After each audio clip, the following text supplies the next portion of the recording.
Assalamualaikum warahmatullahi wabarakatuh. Perkenalkan, nama saya Rani Sumartini dari kelas Manajemen A2 semester 4. Pada kesempatan kali ini saya akan menjelaskan PowerPoint tentang menganalisis perbedaan kasus pada 3 artikel.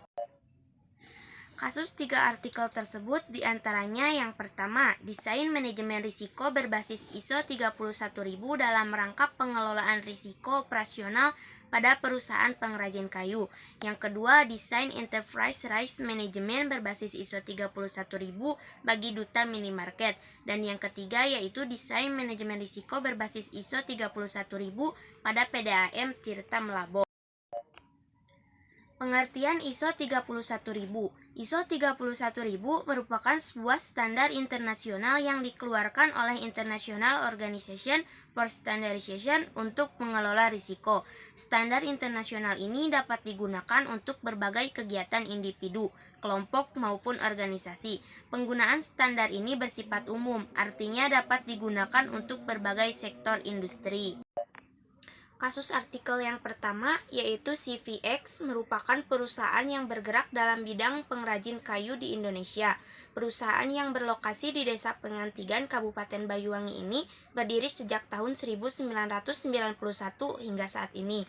Nah, pada awal pendirian hingga tahun 2009, perusahaan ini berbentuk usaha dagang. Namun, seiring berjalannya waktu dan perkembangan dunia usaha, perusahaan berubah bentuk menjadi Persekutuan Komanditer atau SIPI pada tahun 2010. Keputusan ini diambil dengan tujuan untuk lebih memperbesar dan memajukan perusahaan dalam industri kayu di Indonesia. Terdapat beberapa risiko dan kerugian operasional pada CPX ini, diantaranya yaitu risiko sumber daya manusia. Contohnya kepercayaan yang terlalu tinggi pada karyawan kunci tertentu dan kecelakaan kerja. Nah, sehingga terjadi beberapa kerugian yang terjadi, diantaranya terjadi penyalahgunaan dan tanggung jawab dengan bertindak semena-mena atau terjadi kebakaran. Yang kedua yaitu resiko produktivitas, contohnya keterbatasan stok bahan baku, kerusakan mesin produksi, dan kerusakan bahan jadi pada saat pengiriman, sehingga terjadi kerugian diantaranya yaitu mengganggu terlaksananya proses produksi, menambah beban kerja mesin yang lain, dan memperkecil laba perusahaan. Yang ketiga yaitu risiko sistem, contohnya sistem pembukuan yang masih manual, penyimpanan dokumen yang tidak aman, sistem pengamanan aset perusahaan yang tidak ketat, sistem peraturan yang tidak jelas sehingga menimbulkan kerugian diantaranya yaitu tidak ada rekapan apabila catatan pembukuan hilang, mudah diakses orang, terjadi pencurian, dan membuat perusahaan rugi.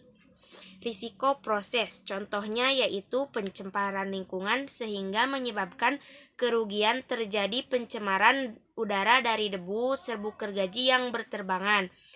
Dan yang terakhir yaitu risiko proses, contohnya yaitu gagal bayar sehingga menyebabkan perusahaan rugi karena barang sudah dikirim tapi tidak dibayar. Penilaian risiko pada artikel yang pertama yaitu risiko-risiko yang telah teridentifikasi ini bisa digolongkan ke dalam kategori risiko murni, di mana risiko tersebut dapat mengakibatkan kerugian bagi perusahaan. Kerugian ini perlu ditinjau agar perusahaan dapat meminimalkan kerugian tersebut.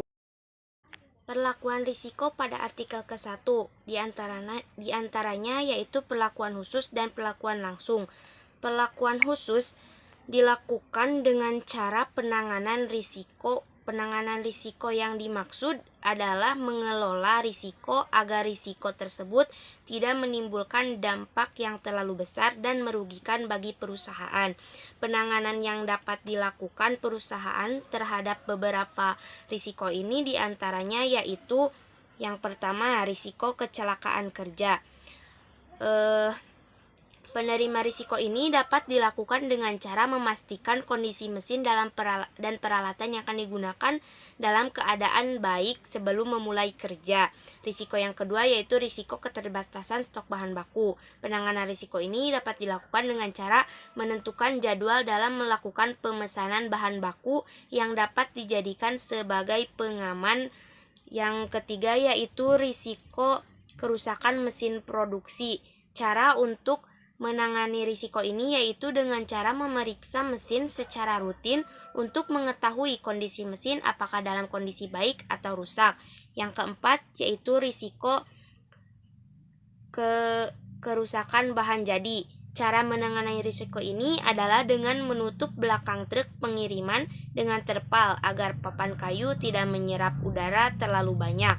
Yang kelima yaitu risiko pencemaran lingkungan. Penanganan risikonya yaitu dengan cara memasang bag filter untuk menangkap debu dari mesin pemotong kayu. Yang keenam yaitu risiko gagal bayar. Cara penanganan risikonya adalah dengan cara tidak memberikan penjualan secara kredit kepada konsumen.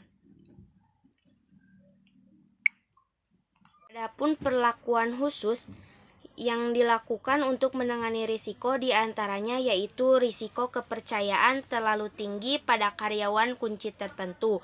Penanganan risikonya adalah dengan cara direktur tidak boleh memberikan kepercayaan sepenuhnya pada manajer. Dan yang kedua, risiko sistem pembukuan yang masih manual. Cara penanganan risikonya yaitu dengan cara sistem pembukuan secara manual diubah secara komputerisasi supaya lebih praktis.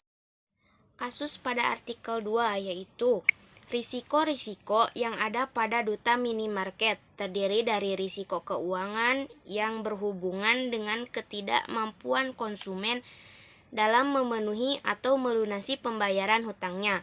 Hal ini dikarenakan konsumen tersebut mengalami suatu masalah seperti kebangkrutan atau lainnya. Risiko strategis terkait karena semakin banyaknya pesaing yang bermunculan dan adanya komplain dari konsumen mengenai ketidakpuasan konsumen terhadap pelayanan yang dilakukan oleh pihak duta minimarket. Risiko operasional terkait dengan kurangnya pengetahuan karyawan mengenai teknologi sebenarnya dikarenakan sistem perekrutan yang dilakukan secara tidak formal dan tidak terstandar. Peraturan yang tidak tertulis dan kurang jelas dapat membuat karyawan menjadi kurang disiplin dalam melakukan setiap tugasnya. Risiko data atau program komputer yang hilang atau error. Analisis risiko yang dilakukan pada artikel ketiga yaitu meliputi 4 analisis, diantaranya yaitu analisis strength, analisis weakness, analisis opportunity, dan analisis. Penilaian risiko pada artikel kedua yaitu jenis risikonya risiko kredit. Konsumen tidak dapat melunasi utangnya. Risiko strategis, ada semakin banyak pesaing, pelayan konsumen yang tidak memuaskan. Risiko operasional, sistem perekrutan yang kurang terstandar, peraturan yang kurang tegas, pencurian, hilangnya barang dagangan saat pengiriman, dan data hilang atau program komputer error. Yang terakhir risiko bahaya, yaitu adanya pemadaman listrik, perbaikan kendaraan, kerusakan peralatan atau printer, adanya barang cacat atau rusak, banjir, dan penumpukan barang. Perlakuan risiko yang dilakukan pada artikel kedua yaitu perlakuan risiko kredit, perlakuan risiko strategis, perlakuan risiko operasional, dan perlakuan risiko bahaya. Kasus ketiga yaitu PDAM Tirta Melaboh merupakan badan usaha milik pemerintah Kabupaten Aceh Barat yang didirikan pada tahun 1983 dengan nama Badan Pengelola Air Minum atau BPAM. Perusahaan mulai beroperasi pada tahun 1984 berdasarkan Peraturan Daerah Nomor 11 tahun 1993 berganti nama menjadi PDAM Tirta Melaboh. Perusahaan ini mempunyai misi yaitu pelayanan firma, sehat dan mandiri. Berdasarkan data per Februari 2016, perusahaan ini baru memiliki cakupan pelayanan untuk 3 kecamatan. PDAM Tirta Melaboh juga memiliki 3 fasilitas pengelolaan air, yaitu di Desa Lapang Kecamatan Johan Pahlawan, di IKK Rantau Panjang Kecamatan Merebo dan di Desa Beregang Kecamatan Kawai. Perusahaan yang beralamat di Jalan Purnama nomor 1 Melabo ini memiliki kapasitas produksi terpasang sebesar 6.149.520 meter kubik dengan volume air yang dihasilkan mencapai 2.102.400 meter kubik. Juga diperoleh informasi bahwa perusahaan ini dijalankan oleh 51 orang karyawan tetap dan dibantu oleh 19 orang karyawan kontrak. Analisis risiko pada artikel ketiga, yaitu pada penelitian ini proses analisis risiko menggunakan metode kuantitatif dengan menggunakan parameter kualitatif. Penilaian dilakukan dengan penyebaran kuesioner untuk mendapatkan jawaban dari pemangku risiko terkait. Responden berjumlah 12 orang yang merupakan pemangku risiko pada PDAM Tirta Melabo. Kuesioner dibagi menjadi 2 bagian, yaitu kemungkinan risiko dan dampak. Penilaian risiko pada artikel ketiga. Tujuan dari proses penilaian risiko adalah untuk menentukan prioritas pengelolaan risiko, sehingga diketahui risiko mana saja yang perlu mendapat perhatian dan penanganan lebih lanjut. Tahap ini dilakukan untuk mengetahui berapa jumlah risiko yang ekstrim, major, moderate, minor, atau insignifikan. Dari total 55 potensi risiko yang berhasil diidentifikasi, terdapat sebanyak 43 potensi risiko atau 78,18% yang masuk dalam zona merah. Terdiri dari bagian keuangan, memiliki 9 potensi risiko, bagian administrasi dan umum memiliki 1 potensi risiko, IKK Rantau Panjang memiliki 9 potensi risiko, cabang Kawai memiliki 6 potensi risiko. Sebagian hubungan pelanggan dan rekening memiliki 4 potensi risiko. Bagian perencanaan dan pengawasan memiliki 3 potensi risiko. Bagian pergudangan memiliki 1 potensi risiko. Bagian produksi memiliki 7 potensi risiko. Dan bagian-bagian transmisi dan distribusi memiliki 3 potensi risiko. Selanjutnya, potensi risiko yang masuk dalam zona merah dibuat perangkingan sesuai dengan nilai RPN yang diperoleh. Hal ini bertujuan untuk memudahkan dalam menentukan prioritas penanggulangan risiko. Perlakuan risiko pada artikel ketiga. Sistem perlakuan risiko dibuat untuk membantu manajer dalam pengambilan keputusan, karena secara umum potensi risiko teridentifikasi berdasarkan kejadian yang pernah terjadi sebelumnya. Maka strategi pemilihan perlakuan risiko yang dilakukan dalam penelitian ini adalah dengan cara mitigasi risiko.